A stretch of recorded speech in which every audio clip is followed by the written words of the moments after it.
So extracellular portion of alpha chain is called as alpha 1, alpha 2 and alpha 3, right? And the alpha 1 and the alpha 2 form a groove where the peptide fragments of the antigens go and get bound, right?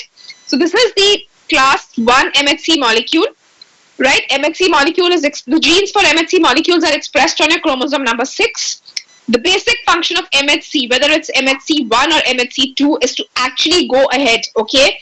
Pick up the antigen, process the antigen and present this antigen to T cells so that the body can produce an immune response, right? Class 1 MHC molecules are present on all the nucleated cells and platelets. It consists of an alpha chain which is bound non-covalently to a beta-2 microglobulin. The alpha chain is supposed to be polymorphic and it's expressed by HLA-A, HLA-B and HLA-C, right? The extracellular, this is the cell, right? The extracellular portion of the alpha chain consists of alpha 1, alpha 2 and alpha 3. And there is a groove which is formed between alpha 1 and alpha 2. And it is this groove where actually your antigen is sitting. And this is then presented to your T cells. So any doubts still here? Any doubts, please ask me. Anybody else? Yes, so Amish Paliwal says it's different in different people. That is what you mean by polymorphic. Okay, more than one form, Mohit says, which is correct. Okay, any doubts? Understood? Purna and Sophia says no ma'am. So no ma'am means no doubts, or no ma'am means that you have not understood. What does that no ma'am mean here? Understood? Should I move on to the next slide? This is slightly a difficult concept for you to understand. You'll have to go back and read it again and again. And if there is any doubt, you can contact us anytime you want. Okay. So, okay, I move on to the next now. Okay. So what's going to happen? Let's see now. Okay. So class 1 MHC molecules are going to display peptides. Okay. They're going to display peptides derived from proteins, viruses and tumor specific antigens. Okay, so where are the peptides going to be displayed? I want you to answer. Okay, where are the peptides going to be displayed? Okay, to be presented to the T cells. Where are the peptides going to be displayed? Where exactly will the virus or the tumor antigens going to be displayed to be presented to the T cell? I have just explained it to you in the previous slide. Can you please tell me exactly where are the peptides going to be displayed?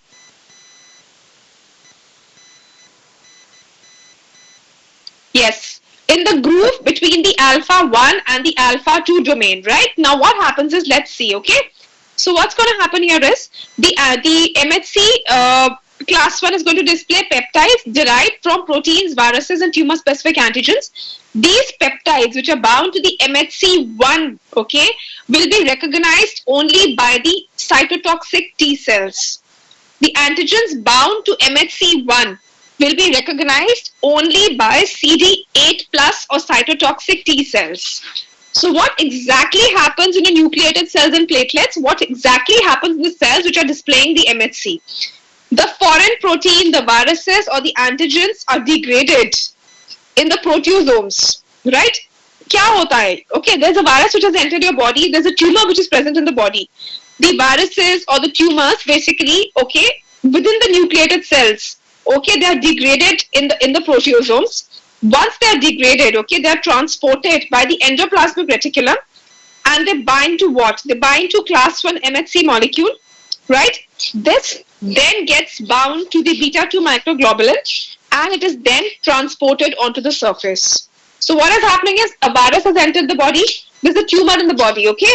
So what's going to happen is, the peptide fragments are now going to be processed. Okay, they are now going to be processed in the body of the host, right? They're now going to be processed in the body. Okay, how are they going to be processed? They're going to be degraded down in the proteosomes. They'll be transported by the endoplasmic reticulum onto the surface, and there they're going to form a stable complex with the beta-2 microglobulin, right? So now what's happening is, your antigen is getting stuck in the groove between the alpha 1 and the alpha 2 domain, and this alpha 3 domain, basically what will it do? alpha 3 domain has the binding site for CD plus A T cell. So basically इस cell के अंदर से जो है आपका जो antigen, जो आपका वायरस था, जो आपका ट्यूमर था, that has been processed in the proteasome. It's transported by the endoplasmic reticulum onto the surface. Once it reaches the surface, it goes and gets bound to the groove between alpha 1 and alpha 2, and it forms a stable complex with a beta 2 microglobulin. This alpha 3 basically has receptors to get bound to CD plus 8 T cells, right? Right? Okay. So now the CD plus 8 T cells are only going to recognize peptides if they are presented as a complex with MHC1, okay? CD plus 8 T cells will only recognize a peptide if they are presented bound to MHC class 1. Therefore, CD plus 8 T cells are termed as MHC class 1 restricted, right? So what does it mean? What do you mean by MHC class 1 restriction? It means that antigens which are bound to MHC class 1 will be recognized only by CD plus 8 T cells. The antigens bound to MHC class 1 will not be recognized by CD plus 4 T cells. Therefore, this is what is called as the MHC class 1 restriction. Did you understand that or not? Any doubts? Any doubts? Please tell me.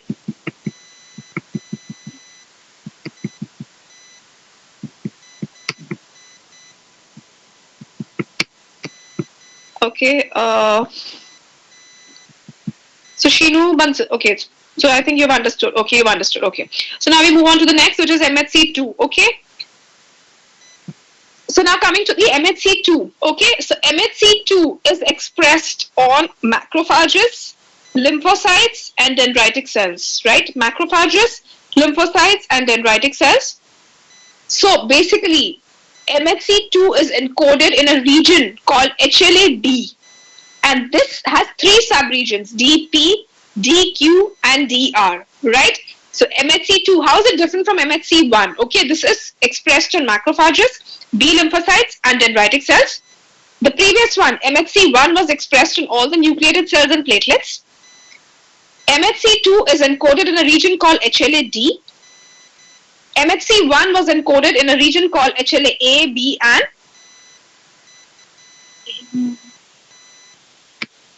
C, right? This is the difference here. And this MHC2 is a heterodimer which consists of what? It consists of an alpha chain and a beta chain.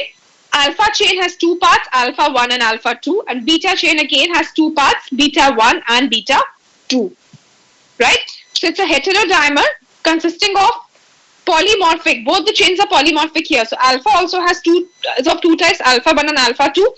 Beta is also of 2 types, beta 1 and beta 2, right? Now here what's happening is that the peptide, the antigen, goes and gets bound to the cleft which is present between alpha 1 and beta 1. When we were talking of MHC1, there the antigen was getting bound to the cleft between alpha 1 and alpha 2, right? MHC1, only the alpha chain was polymorphic. In MHC2, both alpha and beta chains are polymorphic, right? In MHC1, the antigen was getting bound to the cleft between alpha 1 and alpha 2. In MHC2, the antigen is getting bound to the cleft between alpha 1 and beta 1, right? In MHC1, okay, the peptide was presented, okay, to CD plus A T cells, whereas the difference is that in MHC2, the peptide gets presented to only CD plus 4 T cells. Therefore, what happens now is, let's see. So peptide binding cleft faces outwards and is formed of alpha 1 and beta 1. MHC class 2 and molecules present antigens derived from microbes and proteins. Right? After being internalized, after being processed in your lysozyme, in your proteosomes, the peptides are presented peptides go and land up in the cleft between alpha 1 and alpha 2. Beta 2 has a binding site for CD4, right? And CD4 plus T cells are only going to recognize antigens if they are presented in association with class 2 MHC. Therefore, this is MHC class 2 restriction. This is MHC class 2 restriction, right? So have you understood this? Have you understood this? Yes or no? So quickly write in the chat box. MHC1 molecules present antigens to what type of cells? And MHC2 molecules present antigens to what type of cells? Quickly, you're going to write it down fast.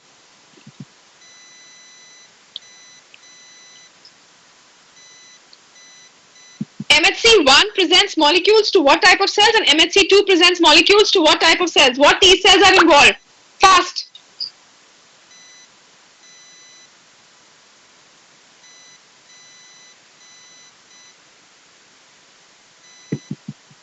You have to write it down so that I can actually go on to the next. Yes. Somebody write CD8. Okay. So MHC1 is CD8. Very good. And MHC2 is?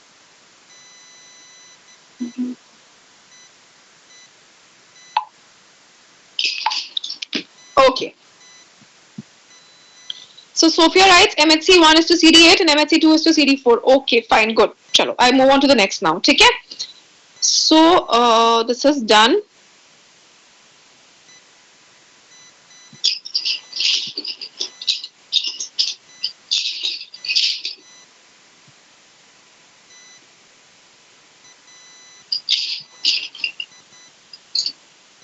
Okay. Now, we just spoke about the fact that, your alpha chains are polymorphic in HLA-A, in MHC1, So polymorphic basically means that no two individuals are going to actually have the same MHC molecule, okay?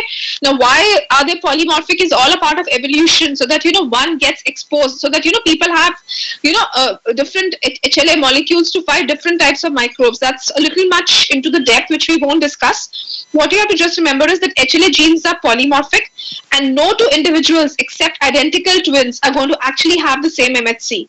This is precisely the reason that, you actually prefer transplanting if possible, right?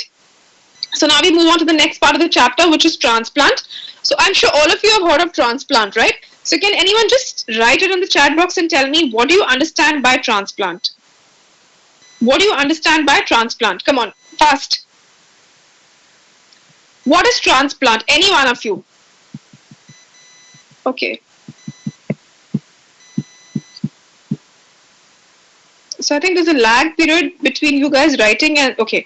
So Aryan says that transfer of organ from the donor to the recipient, very good. So it could be the whole organ, it could be the part of the organ, okay? And the organ or the part of the organ which is getting transplanted is called as what? What do you call that? Suppose I'm donating my liver to XYZ. So that part of the liver which is being donated, what do you call that part? What is it called? Any idea?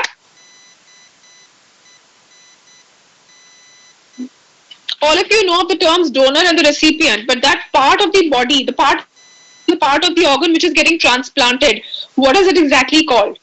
Any one of you? Any one of you, if you know that? Yes, Bhuvan says graft. Excellent. That's called as the graft. Okay. So basically, graft is the part of the organ or the organ which is getting transplanted from the donor to the recipient, right? So let's just go through a few terms which you encounter and then we study the transplant pathology. Okay. So what exactly is transplant? Process of transferring an organ or a part of the organ, which is called as graft, from the donor, either to himself or herself, right? It's called as autologous transplantation. If it's transferred to another person, another recipient, it's called as allogenic transplantation. Now, allogenous transplantation could be of two types. Either it's given to a genetically identical recipient, which is called as isograft transplantation, right? It can be given to a genetically identical recipient and then we call it as the isograft transplantation. If it's the identical twin, then the donor and the recipient will be totally compatible, right? They'll be compatible and there is a very minimal risk of transplant rejection. Identical twins here, MHC molecules will be same, the HLA will be same, right? So there is a very, very minimal risk of any kind of rejection, right? So MHC is only perfectly matched in isotransplantation, which means the transfer of genetically identical, which means transferring the tissue between identical twins, right? So every time there's a transplant, which is taking place, the first thing they want to do is they basically want to see if you are MHC compatible or not, right? Complete compatibility is only achieved between identical twins, not even amongst siblings, right? To prevent these rejections and all, you start administering immunosuppressive therapy, right? You start administering immunosuppressive therapy. Okay. Now, what happens, when a graft enters the body of a recipient? ठीक है? Donor ने अपना part of the kidney or donor ने अपना kidney और part of the liver निकाल के recipient को दे दिया, ठीक है? What happens inside the body when the graft enters? Okay, what exactly happens when the graft enters inside the body? Okay, so what happens is allorecognition takes place. Allorecognition takes place. Body is very smart. Okay, the recipient's body is very smart. The moment the graft has entered, it has realized that this is something which is not of my own body. This is something which is absolutely foreign, right? So what happens when the recipient's body realizes that the graft is a foreign substance? Let's see what starts happening. Two mechanisms come into action. The first mechanism is that the HLA molecules on the graft, are extremely different from those of the recipient. Okay, HLA molecules on the graft are extremely different from those of the recipient, and therefore they are treated as foreign antigens by the antigen presenting cells of the recipient. Okay, graft has entered the body of the recipient. Now the antigen presenting cells of the recipient are very, very smart. They have realized that this graft which has entered my body is something which is foreign. Okay, so HLA molecules on the allograft are extremely different from those of the recipient, and these HLA molecules are then treated as foreign, okay, by the antigen presenting cells of the recipient. So what happens is these are then broken down and then presented to the antigen presenting cells, and this takes some time. It takes some time, and therefore this results in chronic rejection. Chronic rejection will take place after some days, okay? So this results in chronic rejection. Another mechanism which comes into picture, which is another type of allorecognition which comes into picture, is that the HLA molecules of the allograft are exceptionally strong antigens, and these can directly stimulate the T cells of the recipient, right? HLA molecules on the allograft are extremely strong antigens. So these are the antigens now. They're very, very strong, and they will directly go and stimulate the T cells. Okay, and this will result, and this, because it's happening, it's so intense and it's happening rapidly, this results in acute rejection. So what you have to know is that there is a donor who is transplanting, who is giving away a part of his organ or an organ to the recipient. The organ or the part of the organ which is going from the donor to the recipient is called as the graft, right? Now, complete matching can only take place amongst identical twins. If the transplant is not happening between identical twins, what happens is a phenomenon of allorecognition can take place. Allorecognition क्या होता है कि जो उसको body foreign consider करती है. The body starts considering the graft as a foreign substance, right? So what happens is it can either directly stimulate the T cells of the recipient and result in acute rejection, or it can eventually get processed and then it can stimulate the T cells, and then it can actually result in what's called as chronic rejection, which happens because of indirect allorecognition. See, it's slightly difficult for you all. What you have to just remember is that you have a graft which is moving from the recipient, which is moving from the donor to the recipient. If the transplant is not taking place between identical twins, allorecognition can take place.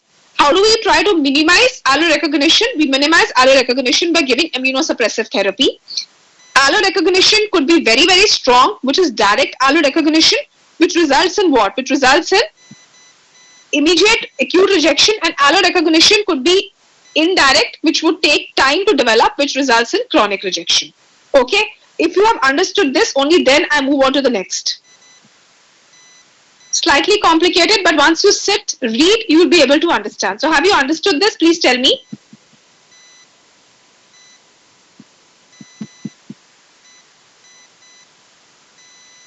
Have you understood this? Please tell me if you've understood.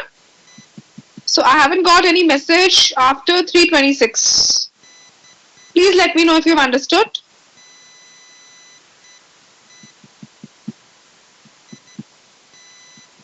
Okay, just remember one thing. There's a graft which is moving from the body of the donor to the recipient. If the donor and the recipient are not identical twins, allorecognition has to take place. The graft is a foreign substance in the body of the recipient, right? Allorecognition will take place, which could be direct, which could be indirect, which could result in rejection. How do you prevent rejection? You prevent rejection by administering immunosuppressive therapy, right?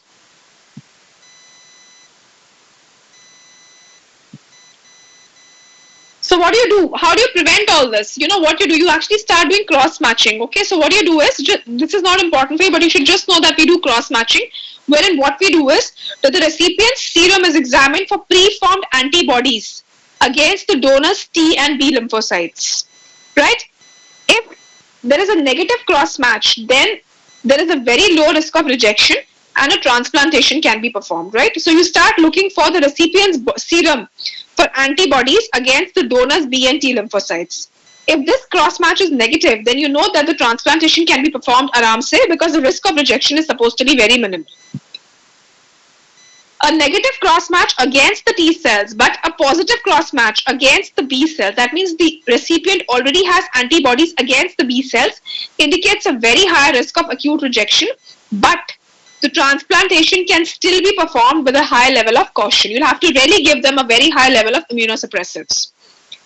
A positive cross match against both the B and the T lymphocytes indicate a very high risk of hyperacute rejection. Right? So now we start with rejection. Okay? So rejection happens because of T lymphocytes and antibodies produced against the graft by the recipient. They react and they destroy the graft. Okay? And why do you get this rejection? You get it because of the difference in the HLA alleles, because HLA alleles are supposed to be extremely polymorphic. Okay? Recipient ke B lymphocytes, recipient ke T lymphocytes. T lymphocytes and B lymphocytes ki antibodies are going to get into the graft and they're going to destroy the graft completely. And this is happening because of the polymorphism of the HLA alleles between the recipient and the donor. Okay? So now, how many types of rejections are there? You have hyperacute rejection, you have acute rejection, and you have chronic rejection. Okay? So you understand by hyperacute. Okay, let's come to a few questions. What do you understand by hyperacute? What do you mean by hyperacute? Hyperacute, बहुत जल्दी हो जाता है, within minutes, you know. The graft has just been put into the body of the recipient and the graft starts swelling up. That's the first sign that there's something wrong with the graft, okay? So what's happening now? Hyperacute means abhi ka abhi, इसी वक्त हो गया. जैसे ही डाला, उसी वक्त body ने उसको reject कर दिया. ठीक है? Let's see why this starts happening now, okay?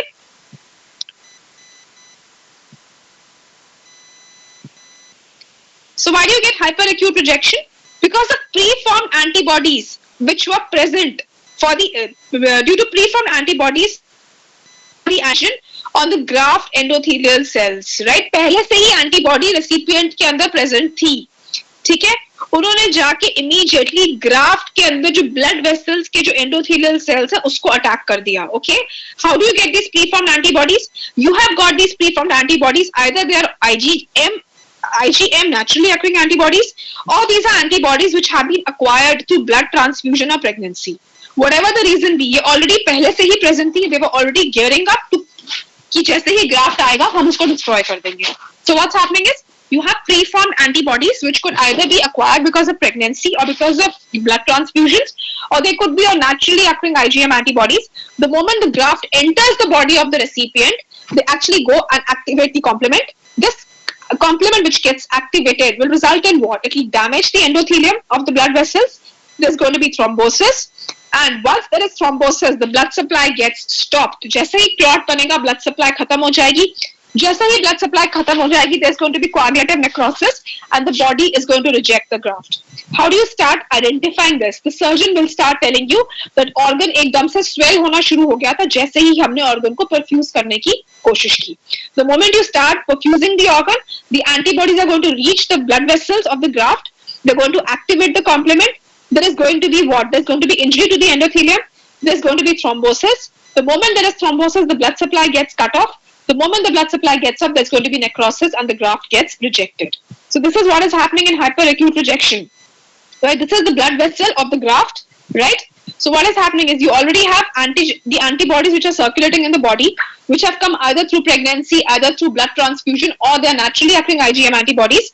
These antibodies are going to go and attach to the antigens, okay, in the blood vessels. They're going to activate your complement. The moment they activate your complement, the endothelium gets damaged. The moment the endothelium gets damaged, what's going to happen? You're going to get a clot here, okay? A clot is getting formed. The moment a clot gets formed, okay, there's a thrombus which is getting formed.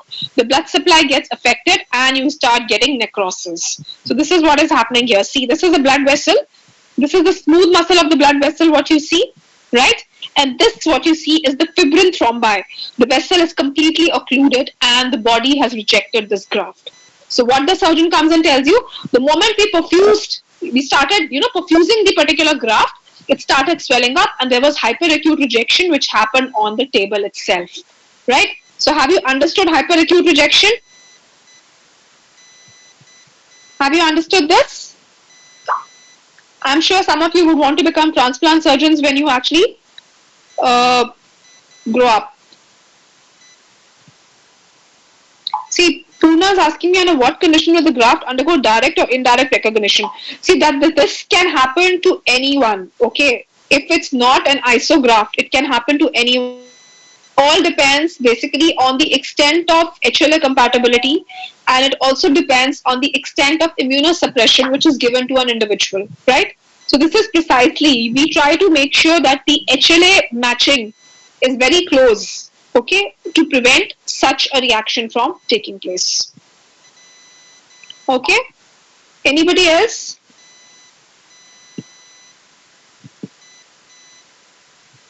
Okay, now moving on to acute rejection. So this acute rejection means it's happened quite soon, but not as early as hyperacute rejection. It's not taken place on the table, right? So this happens within days or weeks. And this happens because of what? This happens because of antibodies and it happens because of T cells. Okay, hyperacute was because of preformed antibodies. Acute is happening because of antibodies plus also because of T cells, right? So this happens within days and weeks of transplant and it is of two types. Let's see what are the types now. The first type is acute cellular rejection. So cellular, whenever we say the word cellular, it's related to your T cells, okay? So what's going to happen is the CD+8 or the cytotoxic T cells are going to destroy the grafts directly or they're going to secrete cytokines, right? They're going to secrete cytokines. So what can happen? Once they secrete cytokines, okay, or once these cytotoxic T cells come into picture, they're going to basically bring about vascular damage. They're going to bring about vascular damage, okay? So how does it start? What are the damages it brings about? The first thing it does is it brings about tubulointerstitial inflammation in your kidney. Anywhere you get itis, you're dealing with inflammation. So what's going to happen is your cytotoxic T cells come into picture.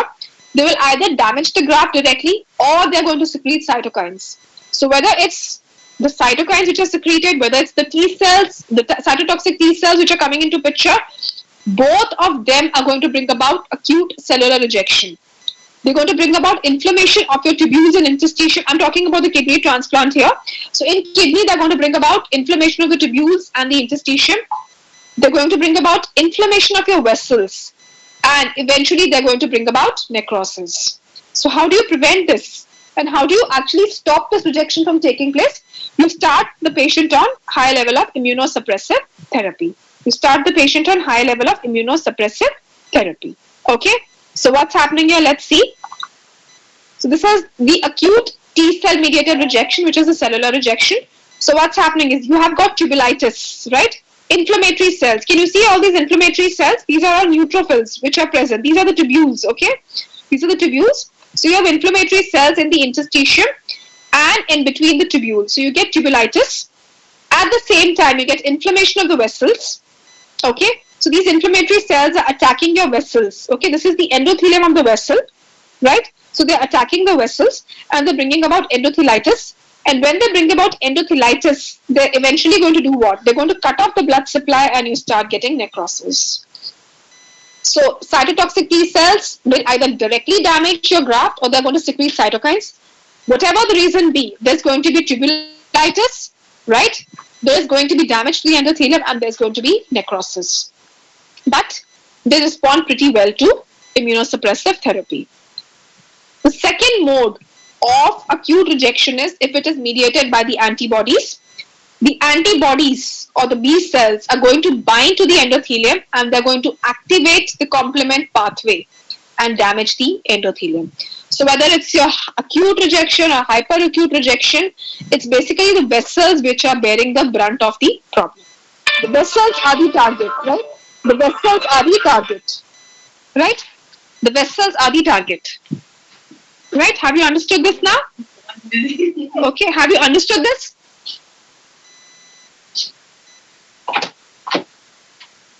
Anybody else who has a doubt, please ask me. Have all of you understood this? Okay. So now we come to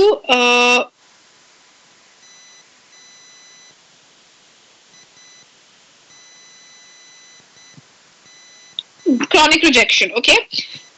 So many times you must have seen patient को kidney transplant हुआ था, लेकिन 6 महीने हो गए, साल हो गया, लेकिन अब उसका graft reject हो गया. ठीक है? So why does this happen? Okay, let's see. So this happens months to years after transplant, maybe 3 years, 2 years after the transplant, the patient's body has rejected the graft. That's why, people who have undergone transplant are put on lifelong immunosuppressives, right? So this leads to what? This leads to loss of graft function. And why does this happen? This chronic rejection also takes place because of T cells. They secrete plenty of cytokines. But the cytokines which are secreted will actually bring about what? They'll bring about proliferation of fibroblasts. They'll bring about proliferation of smooth muscle cells, right? Now, if there is proliferation of fibroblasts and smooth muscle cells, what will happen? Okay, what will happen to your vessels? Blood vessels के अंदर fibroblasts का proliferation start हो गया. Blood vessels के अंदर जो media होता है, media has smooth muscle, right? Smooth muscles का proliferation start हो गया. What's going to happen? It's taking years to happen, okay? It's taking years for the smooth muscle of the media to proliferate. It's taking years for the fibroblasts to proliferate. So what eventually happens? What happens when your blood vessels and when your, when your fibroblasts and when your smooth muscles, they continue to proliferate? What's going to happen to the lumen of the vessels? The lumen of your vessels in the graft is going to get narrowed, okay? So when the lumen of the vessel in the graft is going to get narrowed, what happens? It's going to give rise to graft arteriosclerosis. It's going to give rise to graft arteriosclerosis, and there is going to be, the graft eventually loses its function. So what's happening here? Just see what's happening here. The glomerulus is filled up of inflammatory cells, right? There is proliferation of mesangial matrix, and there is thickening of the basement membrane, right? There is fibrosis, okay? And there is atrophy of the tubules, and the arteries are developing arteriosclerosis. So everywhere in the kidney you have fibrosis. Your vessels have narrowed down, your interstitium has undergone fibrosis, your glomerulus mesangium has proliferated, your basement membrane has become thickened. So everything is going to eventually lead to rejection or destruction of your graft, right? So this is just a small summary of the different types of rejection. Okay?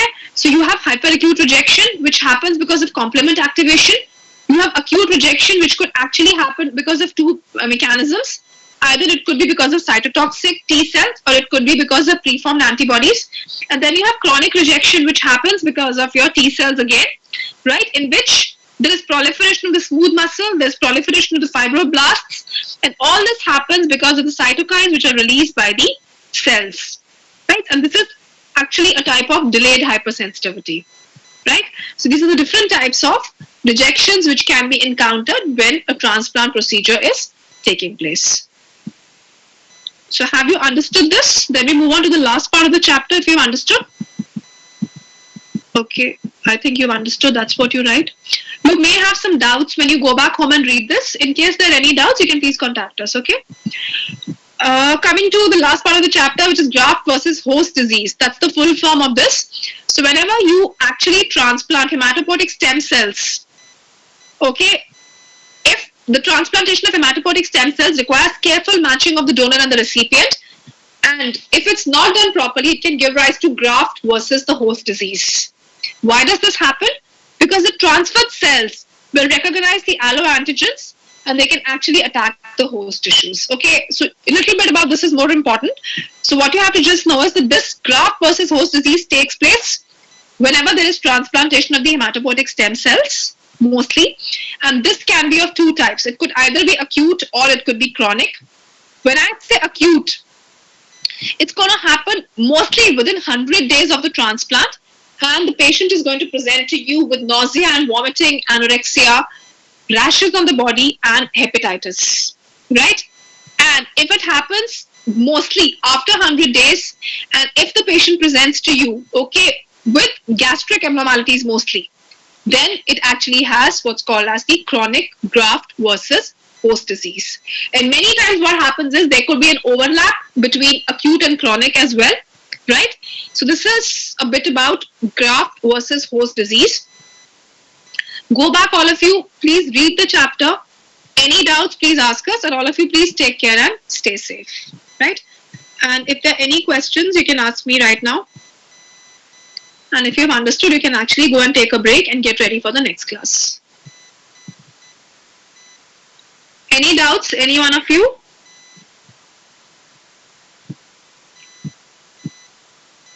Okay, so Sheenu, okay, one of you says, okay, first let me repeat chronic rejection and then I come to the last slide, okay. Okay. So chronic rejection, as you see, chronic rejection will happen when? It will happen months to years after the transplant has taken place, okay?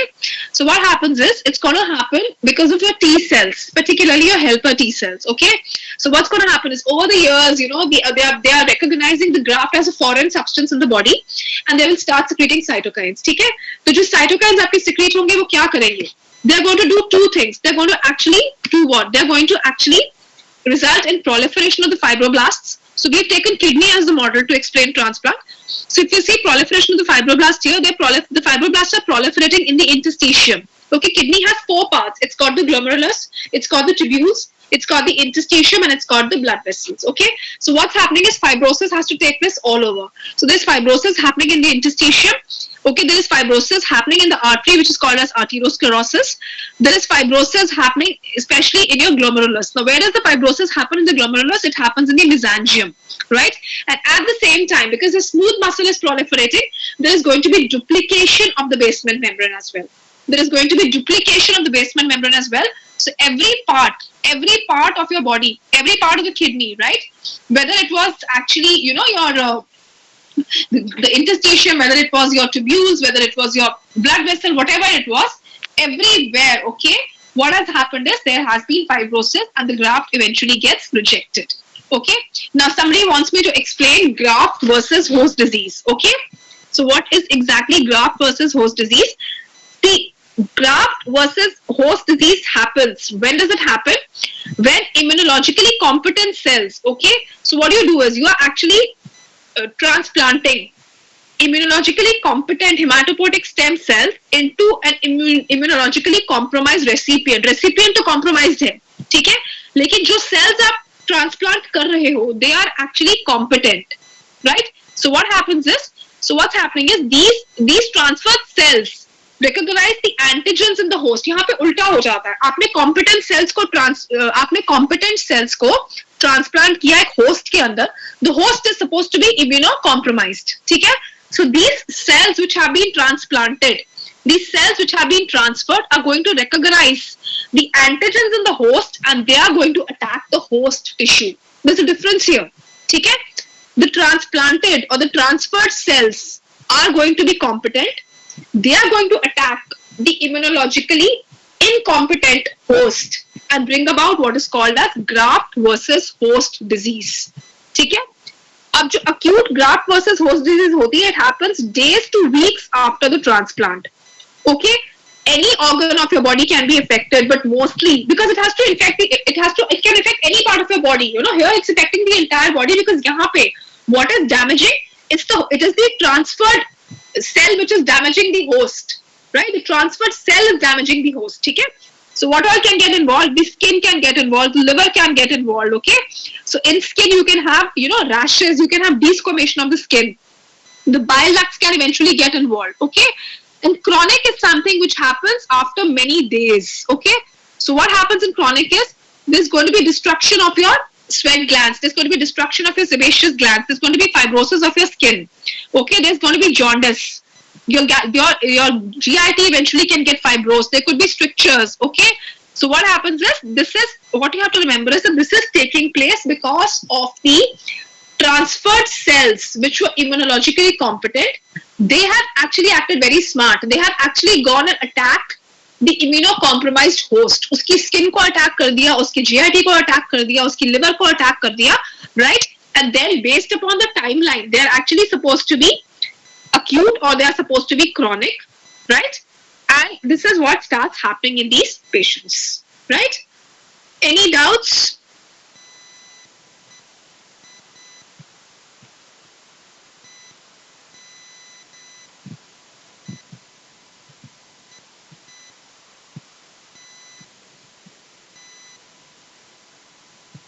No, hyperacute rejected organ should not be given back to the donor because it's lost its function, right? Why there is no rejection in case of eye transplant? I'll have to go back and read this. Maybe it's dependent on the blood supply. I think blood supply is less. That's why probably this is the reason. Have you understood graft versus host disease? देखो इसमें एक simple concept है. Concept इसमें ये है कि आपने suppose आपने हेमाटोपोटिक स्टेम सेल्स डोनर के लिए, these hematopoietic stem cells which you want to transplant are immunologically competent. ठीक है, जो आपका recipient है वो immunologically compromised है. ठीक है, this is the basic thing. So these transferred cells from the recipient, these transferred cells from the donor are supposed to be very competent, they are very strong. ठीक है, तो जैसे ही ये डोनर के sales recipient में आते हैं, ये रेसिपिएंट को ही डैमेज कर देते हैं.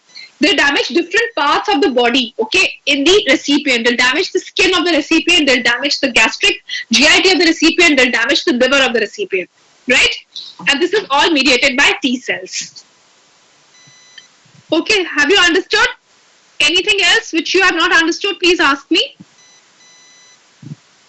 If you are understood, I'll then stop the webinar.